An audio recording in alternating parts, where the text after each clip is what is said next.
IDOLOGY is excited to welcome the stylish and talented Burnell Taylor to the house today.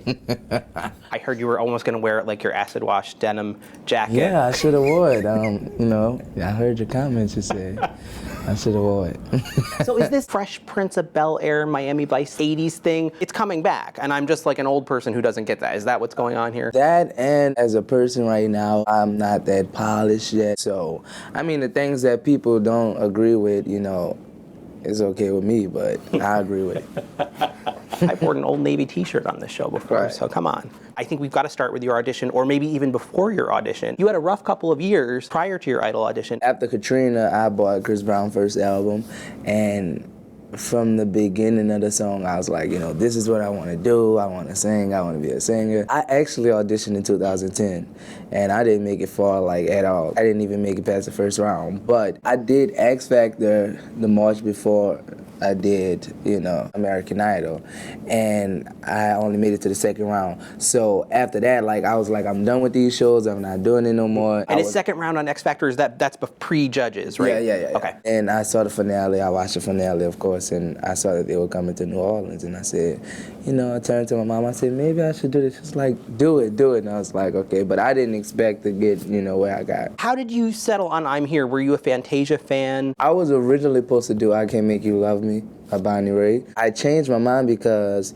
I sat down in front of the computer and I said, how many people gonna do this song? A lot. Oh, thank you. So I need to step out of the box and do something that I know nobody's gonna touch. Burnell made me cry. Burnell's tone is ridiculous. The whole situation was surreal because right before I walked into like sing for all of them, I was forgetting my words, forgetting the melody, and I was actually about to go back to I Can't Make You Love Me. I'm like, you doing I Can't Make, I'm talking to myself. You doing I Can't Make You Love Me, because you know you're not about to mess up this song. So when I got in front of them, it was like, what song are you singing? And I was like, I'm gonna sing I'm Here from the Color Purple. In my head, I'm like, oh shoot, I didn't mean to say that. And you know, by then it was too late. I'm here.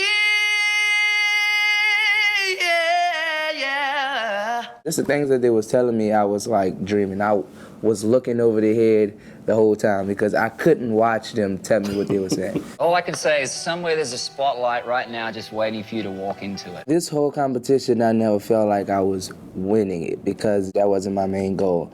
My main goal was to be heard and, you know, I mean, because I feel like winning American Idol, if we've been honest and truthful, is a lot of people that won American Idol and that's not really, you know, doing anything right now. So winning American Idol is the first thing. What you do afterwards is really what counts.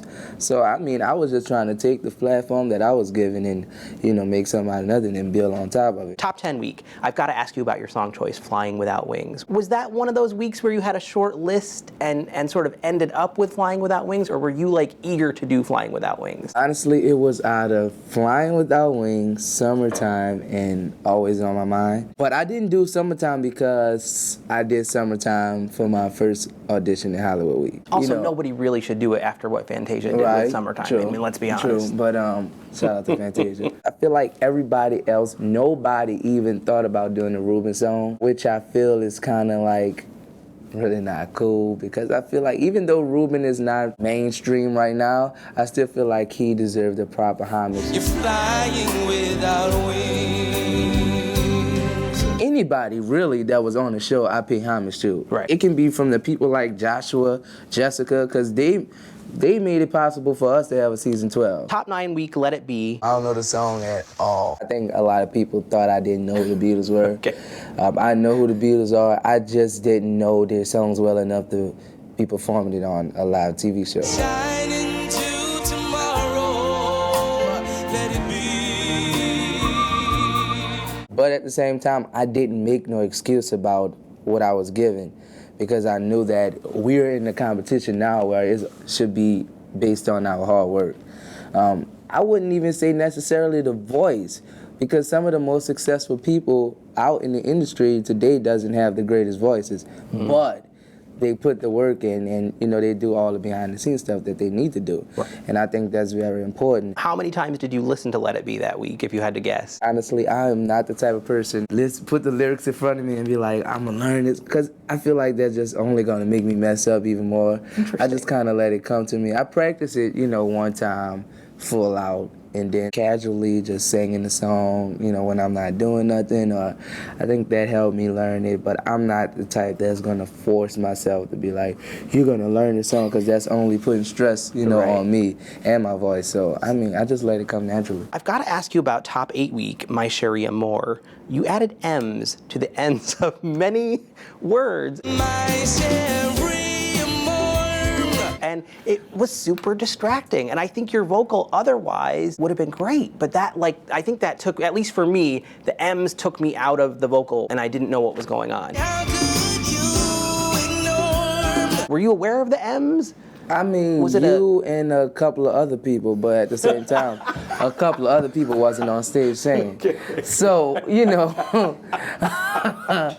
the only girl my heart beats for. Honestly, it wasn't nothing that I did on purpose. Like, I wasn't like, oh, let me add an M. I just think it's how I phrase things. And Okay. I mean, look, it happens. I pronounce things differently from everybody. That's why I'm different and unique. That's my favorite response of the entire IDOLOGY season. But I do have to ask you about the trio I don't know what that was, but I'm gonna act like I ain't even see it or hear it. on Sugar Pie Honey Bunch. It has to be asked. Let me It get was- some water. You are killing me today. All three y'all go. Get off the stage. Me, Lazaro, and Devin are not the closest. But at the same time, we representing the boys that got sent home, because it's just three of us. We need to make this our business to kill this. And when we went out, Devin, Lazaro, and Burnell, let's go! this I knew it was going wrong. I don't know what happened with Lazaro, but when the beat dropped, he ran and left me and Devin. Sugar pie, honey bunch. Was Me that and not Devin- planned? I wondered. No, like, maybe me he's and got Devin- Oh my God. Me and Devin kind of looked at each other like, but I guess it was just because he had the first line. Right. I probably would have ran too. But he had the first line, so, you know, he ran and left us, and I'm like, okay, this is about to be really bad. So all the energy that I was gonna bring to the performance, I'm just like this, because I'm just waiting for the moment, because I knew it was coming, and it came.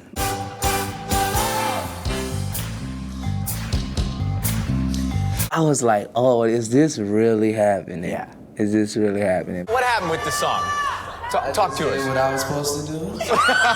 It wasn't like I was throwing nobody under the bus. I just think as a brotherhood, I was very disappointed. Yeah. I did a poor job too, but at the same time, I feel like we all as a whole could have did better, you know, than what we did. It was bad. You will not be reprising that on tour, I No. presume. And if we do, we gonna practice until we can't practice no more. That might be kind of funny if you guys were like, hey, Did a skit or remember something? this? Remember this. So you survive that, you go to Rock Week. What was your thoughts when it's like, you're doing upbeat Rock Week? Obviously, I am not the type of singer that's like, you know, just like moving all over the place. That's not me. That's not how I want to be. But like my rehearsals was horrible. I knew that's how I knew I was going home, because I was like, Candace, I can't do it, Candace. I can't do it. I can't do it. Honestly, if nobody's not proud of me, I'm proud of myself, because despite of how I looked on TV, it took a lot out of me to even perform that song. If anybody would have told me I would have been performing a rock song on national TV for millions, I'd have been like, you're lying. Right. Because that wasn't even in my agenda to do. But the fact that I overcame it, I was very proud of myself. Your last impression, you had the letter, and then you had Ready for Love the next night, and that's not a bad way to go out. Listen to me, mister. Can't you see I gotta get back to my baby once more? You got hit sometimes on song choice or on hand gestures, but generally speaking, no one was able to say, like, you missed your notes. Was it a little frustrating to end up going home at the point you did? I knew I was going home the whole week, but when they called the order and they said Lazaro was in top 3, I was like, okay, it's pretty obvious it's a girl week. They're not about to put 2 dudes through. I knew it was gonna be some kind of dramatic, all 5 girls and 1 boy standing, so I knew it was out of me and Lazaro. They was telling us, you know, step on the X, whoever the person is, step on the X, and the other person follow them. So I'm like, okay, so I get up. Ryan kind of like pulled Janelle and like told Janelle, step right here, and I step next to her. And in my head, I'm like, okay, everybody that sung for their life was on the left side. Janelle was like, Burnell, I'm going home. She was saying this like commercial break. I'm going home, Burnell, it's okay, you're gonna kill it. And in my head, I'm like, Janelle, you just don't know.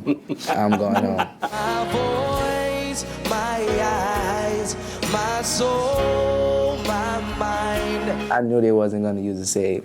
So that's why I went to the contestants and, you know, just wanted to let them know that I really, really, really loved them. Because seeing them crying, I mean, we're cool, but at the same time, you don't know how people feel until it's that time to feel. Right. So, you know, the fact that they were crying and, you know, showing that they really cared, it really meant a lot to me. Ready for love. I'm Haley Steinfeld, and you're watching ENTV. Hi, my name is Kieran Shipka, and you're watching ENTV. Aubrey Plaza, ENTV. I just touched it with my mouth, sorry.